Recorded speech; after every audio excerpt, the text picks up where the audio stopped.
Romanos capítulo 4 y hoy vamos a cubrir los versículos del 18 al 25. Llevamos ya 4 capítulos en la epístola a los Romanos y como nos hemos dado cuenta, estamos estudiando una epístola que habla de los fundamentos de nuestra fe.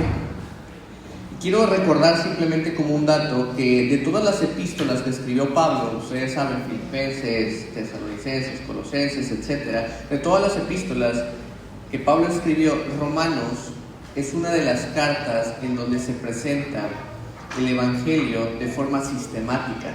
Es el Evangelio que el mismo Pablo predica. Cuando digo de forma sistemática es que él va siendo congruente, no porque en el resto de las epístolas no lo sea, sino que en esta en específico en Romanos, él nos empieza mostrando lo que es nuestra condición para posteriormente él introducirse en lo que es el Evangelio, compartir y mostrarnos lo que es el mensaje del Evangelio, el cual él mismo predica y que es fundamental y central para nuestras vidas. El Evangelio del cual Pablo dice que no se avergüenza. Si ustedes lo recuerdan, eso ya lo vimos en Romanos capítulo 1. Pero aquí en el capítulo 4 se nos ha presentado el tema de la justificación por la fe. La palabra fe realmente es la palabra central en estos versículos que vamos a continuar viendo. Y hoy llegamos al punto donde el apóstol Pablo nos habla un poco de qué exactamente es fe, en paralelo o al mismo tiempo de la definición que Hebreos nos da de lo que es la fe, la certeza de lo que se espera, la convicción de lo que no se ve. Pero Pablo también nos habla un poco de lo que es exactamente esa fe y qué características tiene la palabra fe, la cual es una palabra realmente fascinante en lo que la Escritura nos dice. Ahora, fe, ¿qué exactamente es, hermano? Eso es una pregunta válida, y para entender esto vamos a analizar muy brevemente, antes de llegar a leer el texto que hoy nos corresponde, los versículos del 18 al 25, vamos a analizar antes de leer eso los tiempos que nos rodean, donde realmente estamos hablando en términos generales en nuestra sociedad actual de una era que podríamos conocer como una era de la tecnología. Los más jóvenes pueden estar más identificados con esto. Los de edad más avanzada, entrados en más años, pues de igual manera pueden estar identificados en el desconocimiento de esto. Pero básicamente, en términos generales y en condiciones generales, actualmente nos encontramos en la era de la tecnología. Y esta era de la tecnología dista mucho de otras épocas en donde la palabra fe era una palabra tomada con mucho más sentido y con mucha más comprensión y profundidad. Hoy por hoy, al estar en la era de la tecnología, a veces tendemos a ir relegando o rechazando esta palabra y este concepto de lo que es fe. Nuestro mundo hoy es caracterizado, y estoy hablando particularmente de nuestro mundo, nuestra sociedad occidental, aunque la oriental pues también, siendo Japón una de las culturas más avanzadas en cuanto a la tecnología. Pero hablando de nuestro mundo en particular en donde nos encontramos, nuestra cultura occidental es caracterizada hoy por la fe del hombre, por la fe en las invenciones del hombre. Esto quiere decir que todo lo que el hombre es capaz de hacer nos llena de cierto orgullo, nos llena de una confianza que nos caracteriza, porque creemos que todos los problemas que hay los podemos resolver con un poco de inteligencia y echando mano de la tecnología que tenemos hoy por hoy. Y sin embargo, nosotros nos podemos dar cuenta todos los días que realmente las cosas no son así. ¿Sí? El inmenso error del hombre moderno es creer que la única realidad es la que vemos, hermano, la que podemos llegar a percibir, la que podemos llegar a sentir, válgase la redundancia, con nuestros sentidos, lo que podemos tocar, lo que podemos ver, lo que podemos escuchar, lo que podemos degustar, y todas las demás cosas automáticamente se relegan a lo que comúnmente podemos llegar a llamar el ámbito de la fe o el ámbito de la religión. Quiero decir, en otras palabras, que el hombre moderno mira con cierto desdén todo lo que no es comprobable, todo lo que no se puede comprobar con fórmulas, con fotos, con documentación, con análisis de laboratorio. Sin embargo, inclusive en este mismo entorno en el que nos encontramos, podemos escuchar comentarios de gente estudiosa en materia como lo es la medicina, la física o inclusive la ciencia, mencionar que existen muchas cosas, por ejemplo, como lo son, y seguro lo has escuchado, los átomos, las neuronas, las células, ¿sí?, las cuales sencillamente existen y forman parte de nuestra realidad, aunque de igual manera no las podemos ver, hermano. ¿Sí? El punto a donde quiero llegar con esto es que mucho de lo que nos rodea realmente es invisible para el ojo humano. El que dice o el que declara que solamente cree lo que ve, está asumiendo que se limita a creer solo una pequeña parte de la realidad, hermano, porque nuestros sentidos solamente perciben una pequeña parte de esa realidad, y hay más cosas, y hay cosas que van más allá de nuestros sentidos, ¿sí? Y de esto la Biblia nos habla. Por ejemplo, la Biblia nos habla de un reino invisible. Tú puedes leer en las Escrituras de ese reino de Dios, el cual nosotros no vemos, ¿cierto? ¿O alguien lo ve? Salvo que haya tenido alguna alucinación, nadie ha visto ese reino. Sí, es un reino invisible. Y ese reino invisible no es menos real porque nuestros ojos no lo ven, hermano. ¿Sí? La Biblia habla de lo que hoy podríamos definir como un universo paralelo. Y esto es una frase, una expresión un poco moderna, ¿no? Un universo paralelo. Pero simplemente es una forma de entender lo que la Biblia dice, ¿sí? Cuando la Biblia habla de la morada de los ángeles, cuando la Biblia habla del estrado de Dios, de la morada de Dios, eso ciertamente es algo que está cubierto, es algo que está cerrado para nuestros 5 sentidos, ¿cierto? No lo vemos, no lo escuchamos. Pero el hecho de que no tengamos un acceso directo a ese mundo o a ese reino invisible no quiere decir que no existe. Existe, y existe paralelamente a lo que es nuestra realidad o nuestro entorno. ¿Sí? Al mismo tiempo que nosotros existimos, eso existe. Y ahora, quiero llegar al tema de hoy, y el tema de hoy es la fe.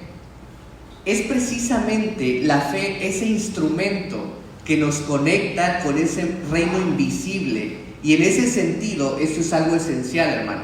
La fe percibe cosas que nuestros 5 sentidos no pueden percibir, y lo percibe como la misma realidad. Ahora, todo esto, estas reflexiones iniciales que acabamos de ver, están detrás de lo que hoy vamos a hablar.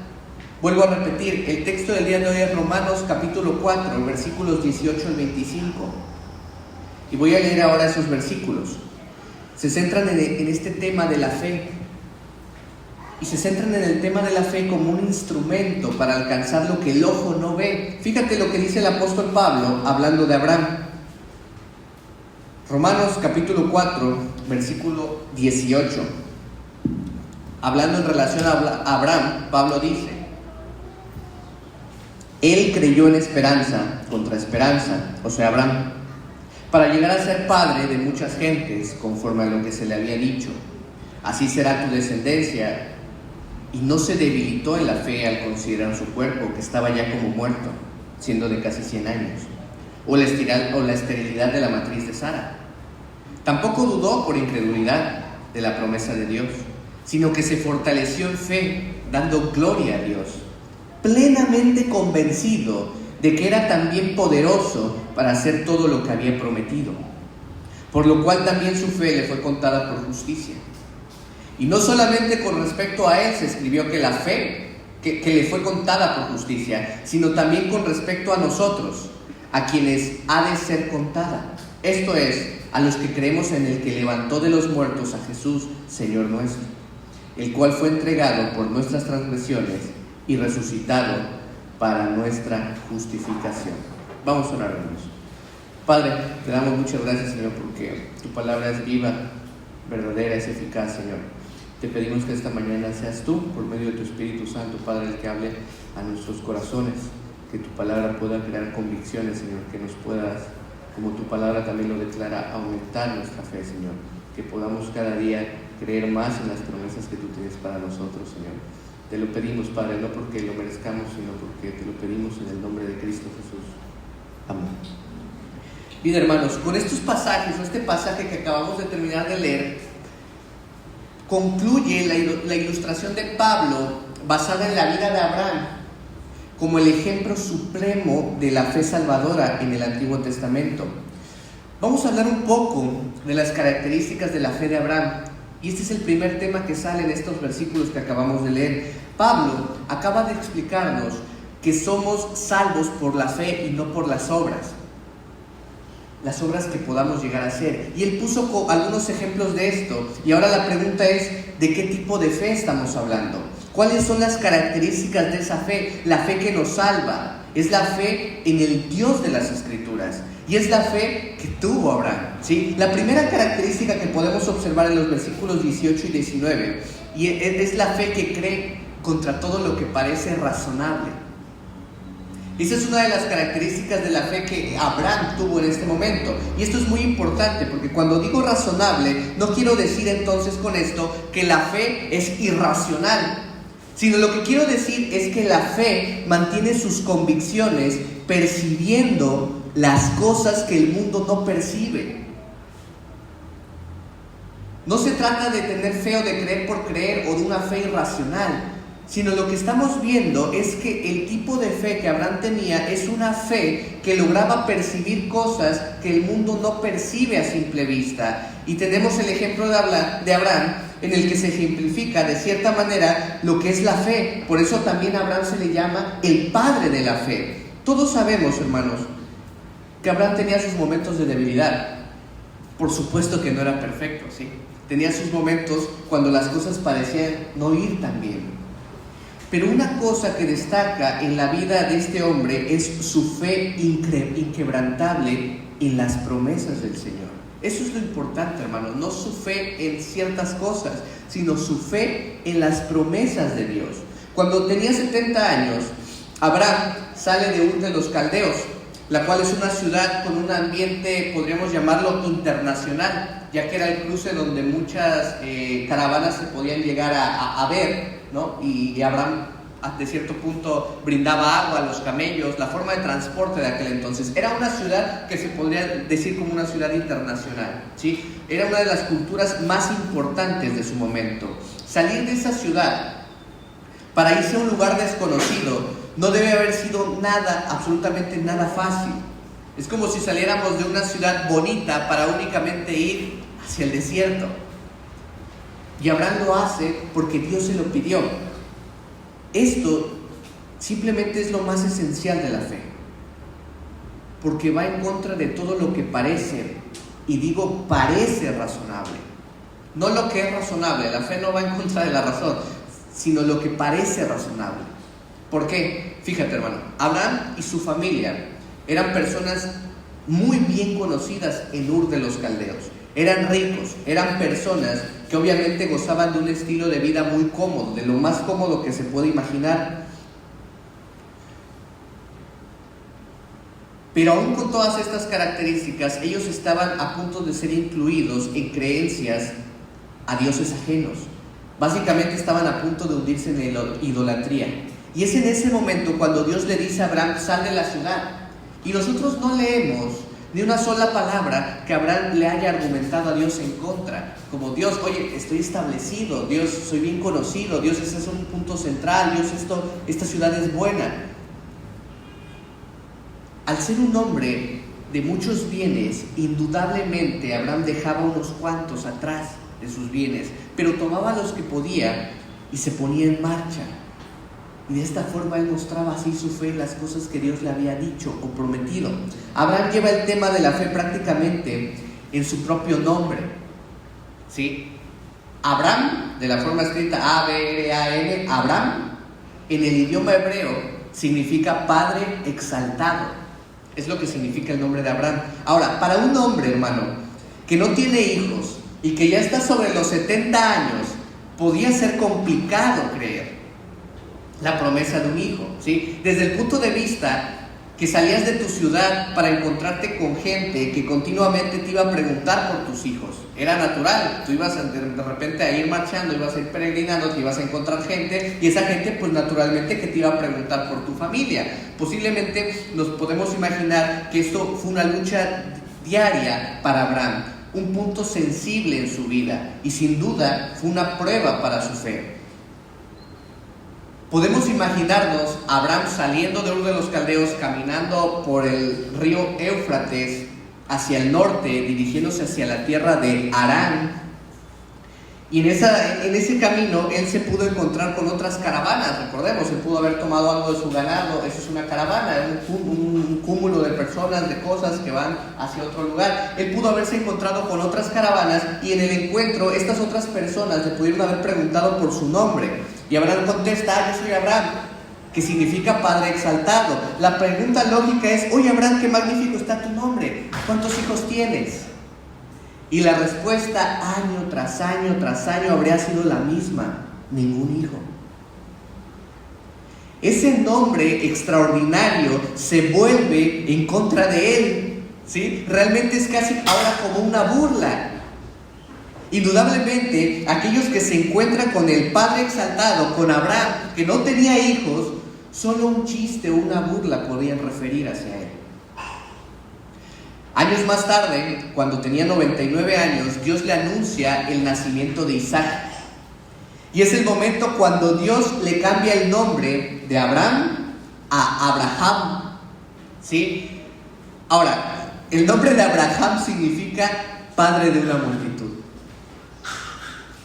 Y ahora imagínate, hermano, Abraham pasa de ser padre exaltado, que no tenía hijos, ahora pasa a llegar a ser padre de una multitud, pero sigue sin tener hijos.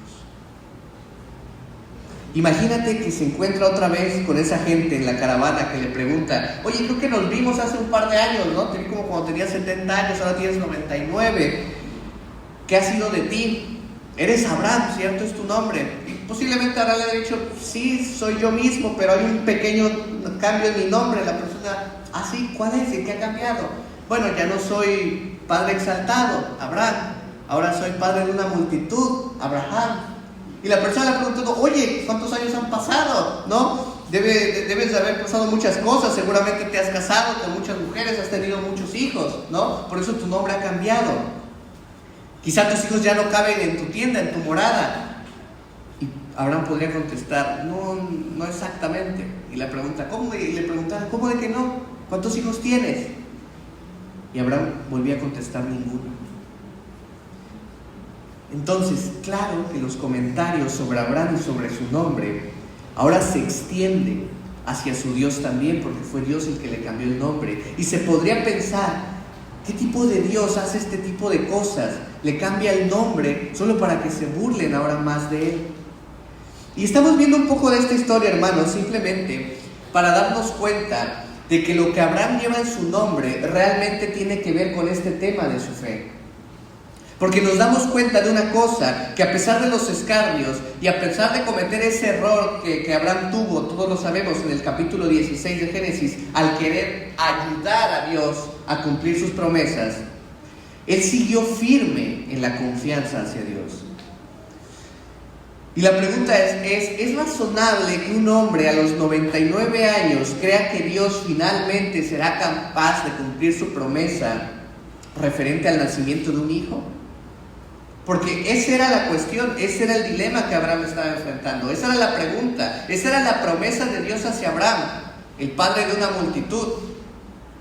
Esa era la prueba de su fe. ¿Sería Abraham capaz de creer eso? Y nosotros nos podemos preguntar humanamente: ¿es razonable que un hombre a los 99 años crea que Dios va a cumplir su promesa de darle un hijo? Y hermano, la respuesta es no es razonable.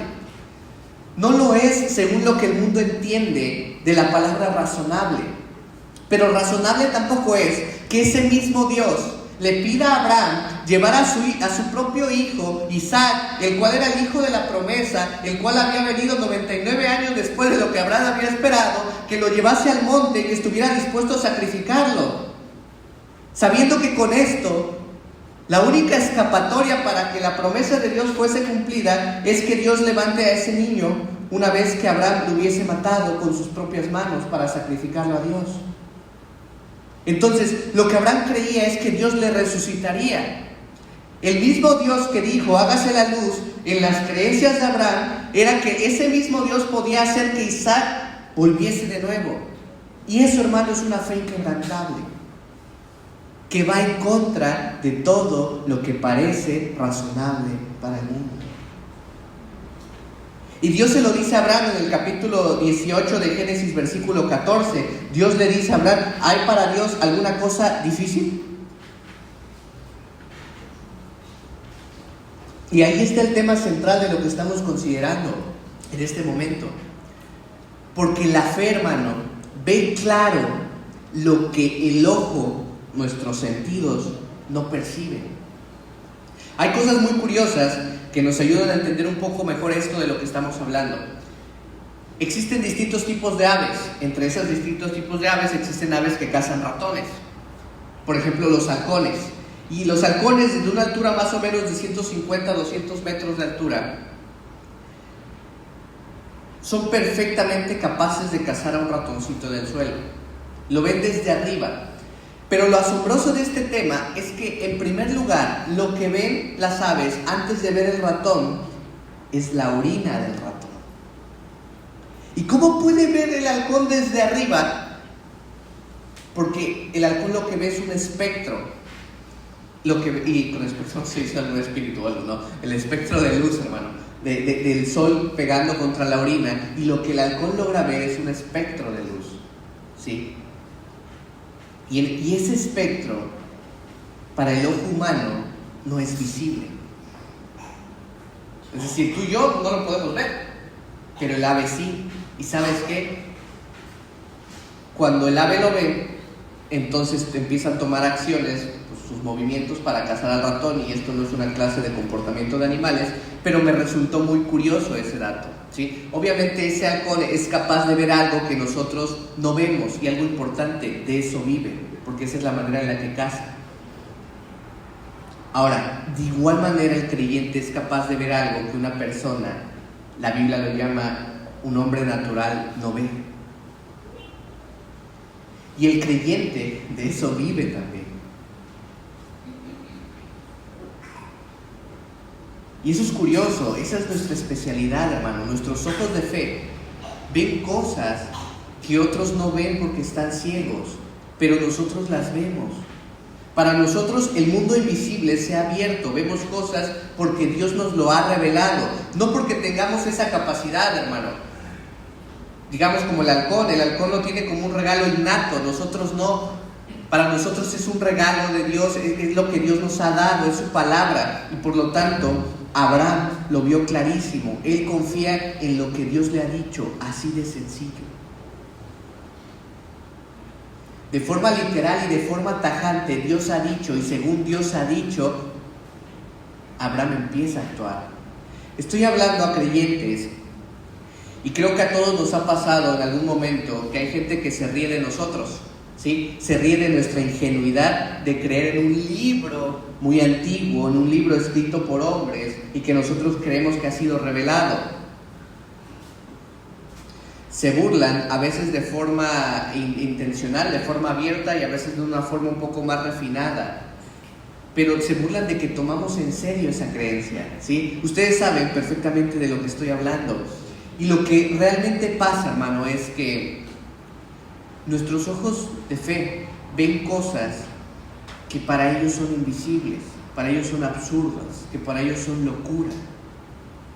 Pero nosotros mantendremos siempre una fe sencilla en su palabra, de lo que Él ha dicho, de lo que Dios nos ha pronunciado. ¿Por qué? Porque esa palabra no miente, no se equivoca y nunca nos engaña, ¿sí? Algún día todo el mundo lo va a ver y se hincará en sus rodillas. Para algunos será demasiado tarde, pero para aquellos que hemos creído, para aquellos que hemos visto las cosas por fe, ese momento será de gran gozo. Y por lo tanto, los que estamos de este lado del púlpito enseñando, la sagrada tarea que tenemos es fortalecer esa fe de la gente en la palabra de Dios. Y hay de nosotros, ciertamente, si no lo hiciésemos. La tarea más noble de un predicador, hermano, la tarea más noble de un expositor de la palabra de Dios es ayudar a la gente para que pueda entender mejor ese libro, esa palabra que tenemos ahí en nuestras manos, para que su fe se fortalezca, para que sus ojos puedan ver con más claridad lo invisible. para que nuestros anhelos no estén en cosas terrenales, sino en cosas eternas. En resumidas cuentas, para que nuestra mirada esté puesta en Cristo. En Génesis capítulo 17, versículo 3, vemos cómo Abraham se postra delante de Dios. Y esta es su respuesta a lo que Dios le había revelado. Esta es la respuesta de la fe. Y la respuesta de la fe, hermano, fíjate cómo no es razonar. La respuesta de la fe es adorar. La respuesta de la fe no es criticar. La respuesta de la fe no es dudar de lo que Dios había dicho. La respuesta de la fe es confiar en contra de todo lo que la gente diga.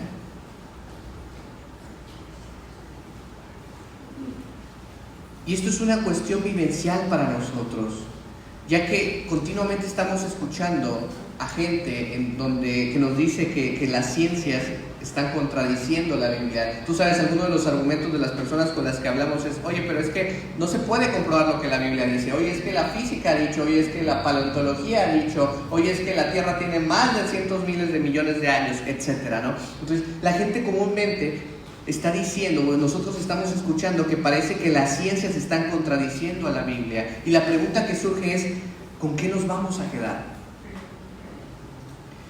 ¿Nos vamos a mantener firmes con la Biblia o vamos a buscar un camino para decir, bueno, tienen razón, ¿no? La ciencia tiene razón, es un método científico, es un método que se puede comprobar? La Biblia tiene que acomodarse a lo que la ciencia dicta. Y a nosotros se nos critica mucho cuando tomamos la decisión de quedarnos con la Biblia en contra de la idea que se nos puede llegar a vender como el último grito de la sabiduría o el último grito del descubrimiento de la ciencia. Y esos mismos postulados y esas mismas teorías y corrientes con los años después simplemente cambian, evolucionan, porque no es la verdad absoluta. Lo que realmente impacta y conduce nuestras vidas, nuestras convicciones y nuestra relación con el Señor es la palabra de Dios, la cual es inmutable. No cambia, hermano. Debemos simplemente, como creyentes, tener la convicción de decir: yo me quedo con lo que está escrito, con lo que se encuentra en la palabra de Dios, con lo que esa revelación divina me da, y en eso confío, y en eso baso mi vida. Porque inclusive las ciencias, con toda su sabiduría, la tecnología con todo su esplendor, hermano, no nos puede salvar.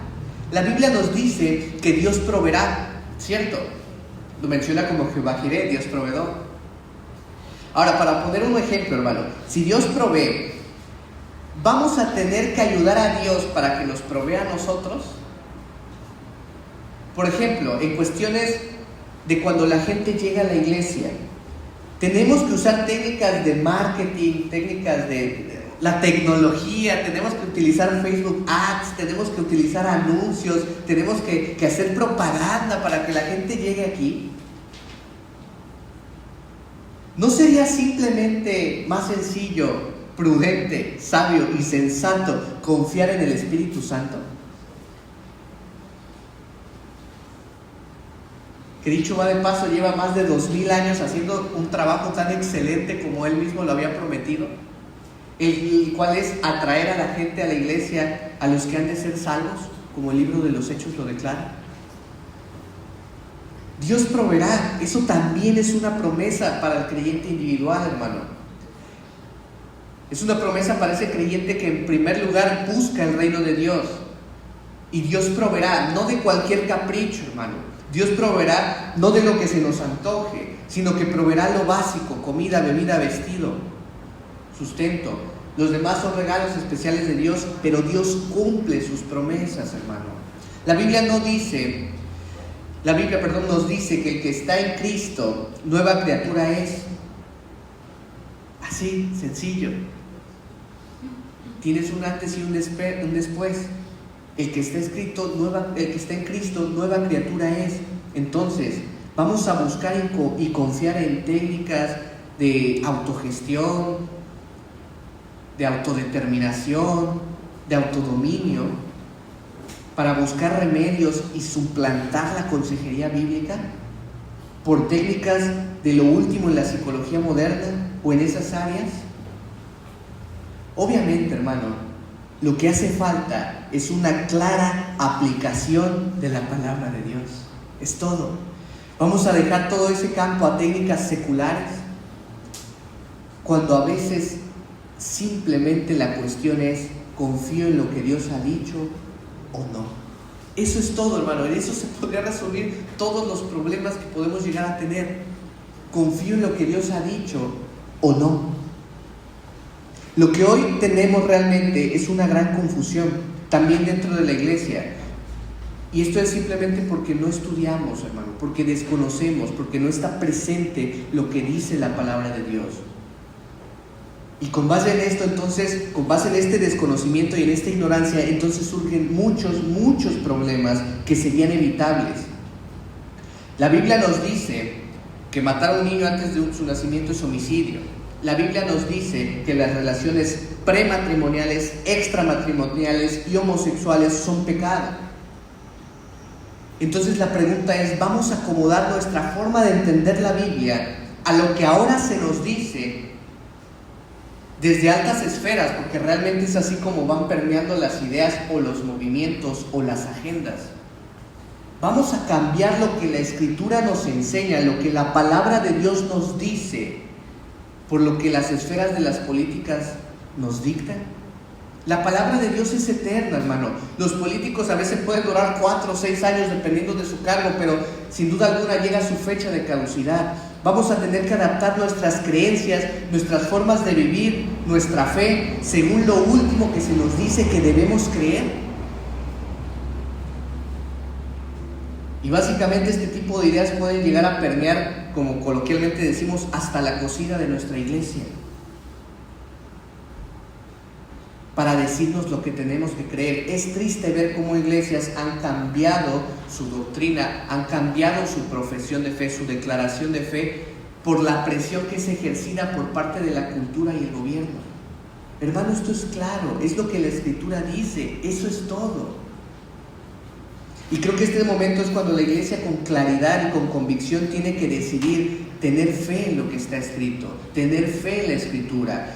Una cosa es creer en contra de lo que nos dicta la racionalidad, y otra cosa es creer a Dios, hermano. Y si Dios dice algo, puedes confiar en Él. Esto es lo primero. Lo segundo que quiero que veamos, hablando en relación, recuerda, estamos hablando del relato de Abraham, de los versículos en Romanos 4, del 18 al 25, y estamos viendo cómo la fe de Abraham era el rasgo característico de estos versículos. Lo primero que vimos. Lo segundo que quiero que veamos es que la fe no titubea. Lo primero fue que la fe a veces va en contra de lo que parece razonable, humanamente hablando. Ahora, lo segundo que quiero que veamos es que la fe no titubea, hermano. Dice aquí, versículo 20, tampoco dudó por incredulidad de la promesa de Dios. Si Dios lo dice, hermano, para Abraham esto era suficiente. Podemos llegar a tener amigos, yo tengo amigos conocidos que si ellos me dicen algo, ellos lo van a cumplir. ¿Sí? No es necesario que nos lo den por escrito. Bueno, si inclusive con personas podemos llegar a tener esa experiencia, cuánto más con Dios, hermano, porque Dios no miente, y lo que Él dice y lo que Él promete lo cumplirá. Lo cumplió en el caso de Abraham. Le dijo: sí, sal de Ur de los Caldeos, y Abraham no le respondió: oye Dios, pues mira, sí voy a salir, me parece muy bien, pero necesito seguridad, ¿no? Necesito que me des algunas garantías, porque realmente nadie en su sano juicio va a dejar Ur de los Caldeos para irse a vagar al desierto. Para nosotros sería impensable que Abraham hubiese reaccionado de esa manera o que hubiera argumentado eso. Y sin embargo, muchas veces nosotros condicionamos nuestra vida de esa forma para con Dios. Dios le dijo a Abraham: te daré una descendencia inmensa. Y podríamos pensar, dependiendo de lo que entendamos por inmenso, que cuando Abraham murió pudo o no haber tenido una descendencia inmensa, dependiendo de la interpretación que querramos darle. Pero inmensa, en un sentido literal, no lo era, hermano. Era grande su descendencia, pero no era inmensa, ¿sí? O al menos no inmensa de la forma en la que le dijo que iba a ser como la arena del mar, que no puede ser contada. El momento que Abraham murió, eso no era así. Pero entonces, ¿significa que Dios no cumplió, hermano? Vamos a ver lo que dice, si puedes ir a tus Biblias, Apocalipsis capítulo 7, versículo 9. Vamos a ver si Dios cumplió eso.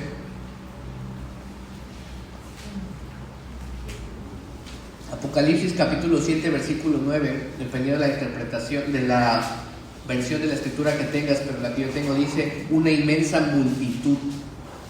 Y de allí tenemos otra vez esa palabra, dice una inmensa multitud delante del trono del Cordero. Claro que Dios cumplió. Y lo que podemos aprender de esta porción es que la fe de Abraham, hermano, era una fe firme que no se dejó impresionar por las circunstancias, que no se dejó impresionar por lo que solo sus sentidos podían llegar a ver. Sabemos que en la vida de Abraham no todo fue bueno, pero esto es lo que prevalece en su vida. Aparte de sus momentos de debilidad, prevalece esa fe inquebrantable, la cual ve el cumplimiento de esa promesa que Dios le había hecho en Apocalipsis. ¿Sí? Y en tercer lugar, se hace fuerte. Es decir, la fe de Abraham es una fe que se hace fuerte glorificando a Dios. Dice el versículo 20, la segunda parte de Romanos capítulo 4, versículo 20, dice, sino que se fortaleció en fe dando gloria a Dios. Y aquí aprendemos uno de los ejercicios de la fe. Por ejemplo, confía en Dios y esto le honra a Dios, y a su vez tú recibes el fruto de que tu fe se fortalece, de que tu fe crece. Al confiar en Dios, al honrar a Dios, al glorificar a Dios, de igual manera tu fe se fortalece. Esto quiere decir que confiando en Dios nos hacemos más fuertes en la fe. ¿Sí me explico, hermano? Es como el ejercicio físico. El ejercicio físico, cuando salimos a caminar, correr, trotar, hacer un poco de flexiones o algo, eso fortalece nuestro organismo, eso realmente nos ayuda en nuestra salud. Bueno, de la misma manera, ejercer fe, confiar en Dios, nos hace más fuertes en esa misma fe. Y eso, hermano, es muy necesario cuando estamos entrando en tiempos en donde claramente vamos a estar experimentando diversas circunstancias adversas o problemas. Pero para el creyente esas cosas son bienvenidas, esos tiempos son bienvenidos. No hace falta que nos quejemos, porque en esos tiempos, hermano, nuestra fe se va a fortalecer y podemos llegar a ser de ánimo para otras personas. Dios no nos abandonará. Las promesas de Dios son eternas, y las promesas de Dios hablan de un amor tan grande hacia su pueblo, hacia ti, hermano, y hacia mí.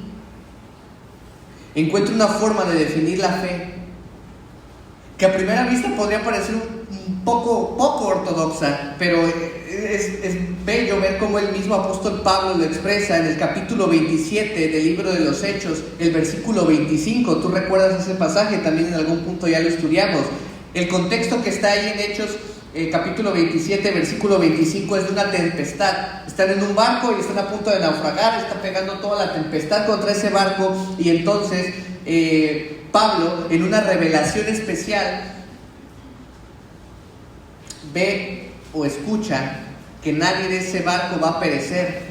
¿Sí? Dios le dice a Pablo que no tenga miedo, que no tema, que nadie en ese barco se va a perder. Y luego Pablo dice, por tanto, varones, tener buen ánimo, porque yo confío en Dios, que será así como se me ha dicho. Punto. Eso es todo lo que Pablo estaba diciendo. ¿Te das cuenta que es igual a lo que hizo Abraham? Yo confío en Dios, en que será así como Él me ha dicho. La esencia de la fe, hermano, confiar en Dios, será así como se me ha dicho. Esa debe ser nuestra respuesta, tu respuesta, la mía, ante los desafíos de la vida. Será como Dios lo ha prometido.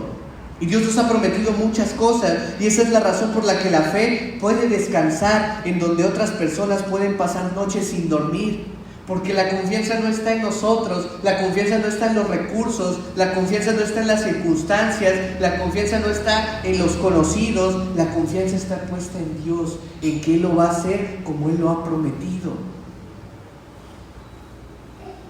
Y en cuarto lugar, la fe confía en la fidelidad de Dios. Romanos capítulo 4, versículo 21 dice, plenamente convencido de que era también poderoso para hacer todo lo que había prometido. Y esto es un contraste obvio que podemos encontrar con nuestros gobernantes hoy en día. Cada vez, y tú lo has visto, lo has presenciado, lo has escuchado, lo has oído, cada vez que hay elecciones hay una larga lista de promesas, ¿no es cierto? Voy a reparar tal calle, voy a cubrir tal bache, voy a construir tal puente, voy a dar tantas becas, voy a hacer, etcétera, etcétera, etcétera. Hay una larga lista de promesas. Pero cuando se cumple el tiempo y el momento llega en donde finalmente esta figura es instaurada como presidente, como gobernador, como jefe de gobierno, como lo que sea, esas promesas ya no valen ni el papel en donde fueron escritas, hermano, ¿sí? Esto se repite cada vez. Incluso a veces las promesas que recibimos de gente cercana a nosotros, muchas veces no se cumplen. Pero aquí tenemos otra cosa. Pablo dice de Abraham: plenamente convencido de que era también poderoso para hacer todo lo que había prometido, hablando en relación a Dios. Y dos cosas me llaman la atención. En primer lugar, hermano, Dios promete, y Dios promete desde una postura de fortaleza, porque dice, es poderoso para hacer no algunas cosas, sino todo lo que había prometido. Y eso me parece fantástico, hermano. Los ojos de la fe lo toman en cuenta, ¿sí? Confiamos en la absoluta fidelidad y en el poder de Dios, porque el que nos promete no es cualquiera, sino es el mismo Dios. Ese mismo Dios que creó el universo. Es ese mismo Dios que es capaz de cumplir todo lo que Él ha prometido si tú eres creyente.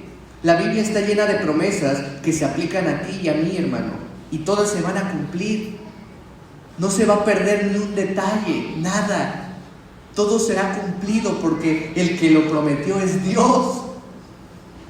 Abraham, por lo tanto, confía en tres cosas de lo que Dios ha dicho. Primero, en la palabra de Dios.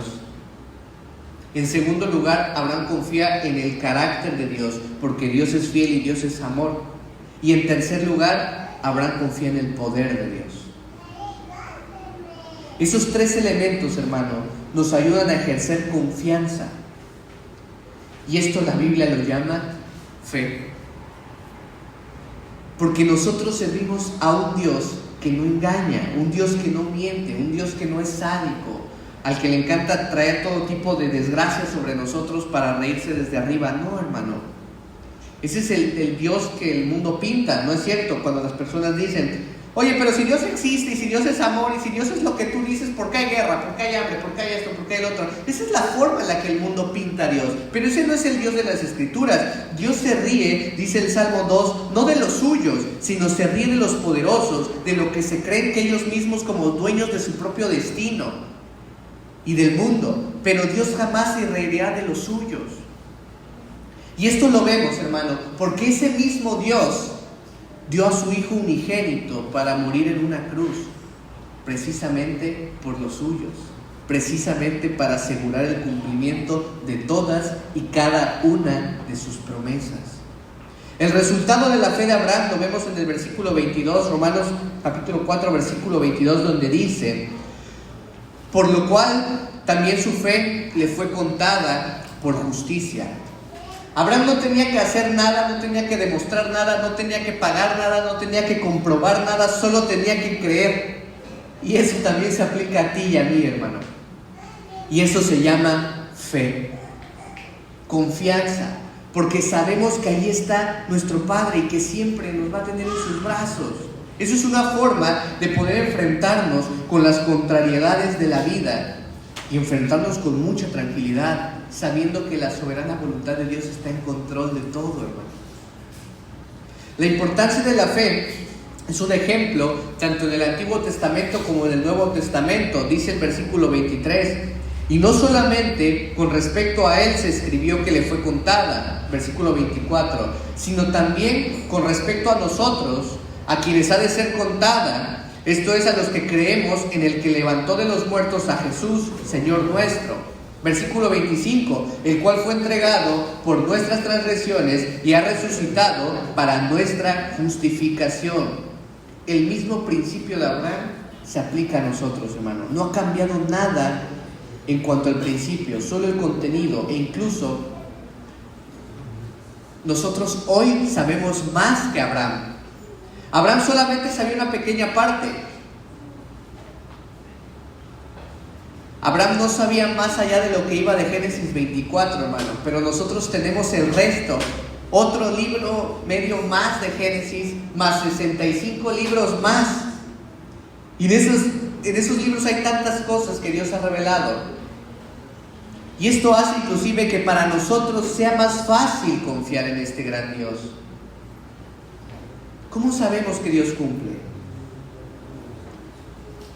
Lo sabemos porque está escrito, ¿no? Y está escrito en la Biblia. Y podemos empezar con lo más básico. Si murieras hoy, hermano, ¿irías al cielo? Y la respuesta es sí, indudablemente, hermano. ¿Por qué? Porque Dios no miente en cuanto a tu estado. Él ha dado a su Hijo.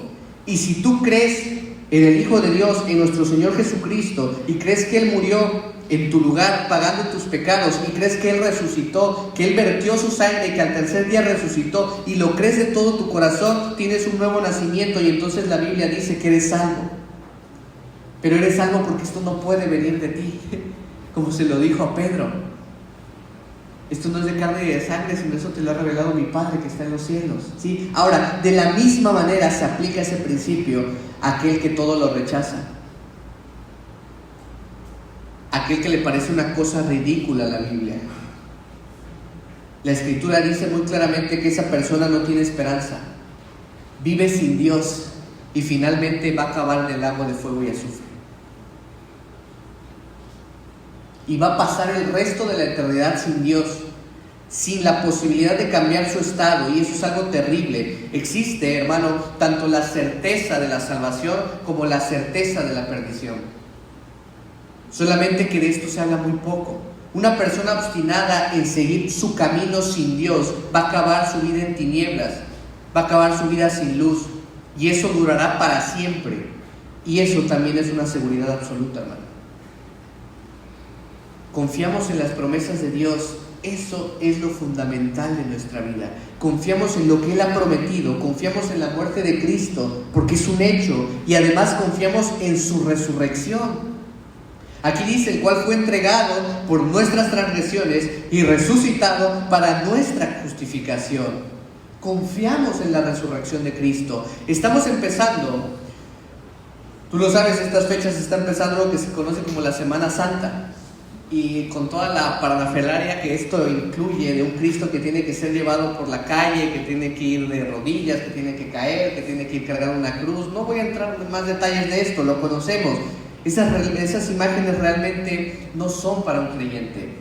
Nosotros, en primer lugar, no celebramos la muerte de Cristo, celebramos su resurrección, conmemoramos su muerte, ¿sí? Conmemoramos su muerte y celebramos el hecho de que algún día estaremos con Él en el cielo. Esa es nuestra esperanza. Ese es el triunfo de nuestra fe. Eso es lo que Pablo expresa aquí. Y los ojos de fe anticipan ese triunfo. Confiamos en la absoluta efectividad de la muerte de nuestro Señor Jesucristo y confiamos en su resurrección. Confiamos esto en vida y confiamos esto cuando estamos en el momento de nuestra mente, de nuestra muerte. Es la fe, es ese tipo de fe la que vence al mundo. Es la fe que no teme ni de la vida ni de la muerte. Ese es el tipo de fe que básicamente nos abre la puerta al paraíso, al cielo. Es la fe en la obra terminada y consumada de Cristo en la cruz. Podríamos entender fe como la abreviación de fijándonos en Él, puestos los ojos en Cristo, teniendo fe. Y esto es lo que estamos haciendo, hermano. Nos fijamos en Cristo y esto es la llave que nos abre la puerta al paraíso.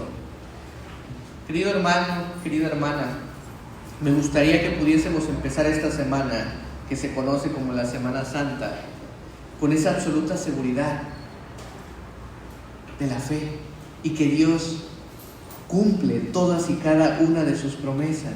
Y de igual manera que Dios nos dé más de una ocasión, más de una oportunidad, no solo en esta semana, pero tomando esta semana como alusión, como momento para hacerlo, de poder platicar y compartir el Evangelio a esas personas que están mal dirigidas. No dudo que su intención sea buena, la de algunos, pero mal dirigidas.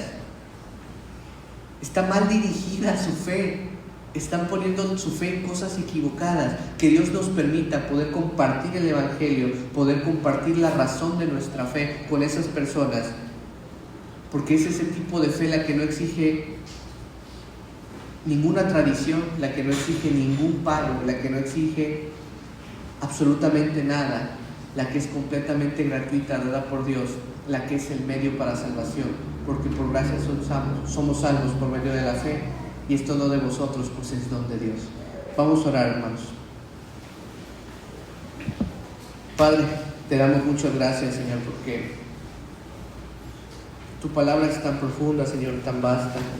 Tu palabra nos reconforta, Señor, porque el poder tener fe en lo que tú has dicho, Señor, ciertamente es un gozo para cada uno de nosotros, el poder tener certeza, seguridad de que tú eres Dios, de que tú has creado todo, de que esta es tu obra, de que tú nos has salvado, de que tú mantienes nuestra salvación en el hueco de la palma de tus manos, Señor, que eres tú quien nos sostiene, Padre. Tener ese conocimiento y esa fe en las promesas que tú nos has dejado plasmadas en tu escritura, Señor, es lo que nos reconforta, Padre. Yo te pido, Señor, que si hubiese alguien aquí que no conoce acerca de ti, Señor, que no ha puesto su fe en ti, Padre, que no se ha arrepentido, Señor, Padre, que tú tengas misericordia de ellos, Señor, que tú puedas cambiar su corazón de piedra en un corazón de carne, que la luz del Evangelio pueda brillar en su conocimiento, Señor, y que pueda bajar a la aplicación en su corazón, en sus acciones, Señor, que pueda haber un arrepentimiento genuino, Padre, porque ciertamente nuestra vida es como neblina, Señor, solo estamos un momento aquí, Padre, pero la eternidad puede ser junto a ti o alejados de ti, Señor. Que aprendamos a valorar realmente que nuestro tiempo en esta tierra no es preciado, Señor, sino el poder estar la eternidad contigo, y eso solo es una obra que tú puedes hacer. Gracias, Señor, y te pedimos que en cada uno de nosotros, Señor, hagas crecer la fe, hagas aumentar nuestra fe, que podamos crecer en el conocimiento de tu palabra, madurar para ponerlo en práctica, Señor, con la única finalidad de traer toda la gloria y toda la honra ante ti, Padre. Te damos muchas gracias en el nombre de Cristo Jesús. Amén.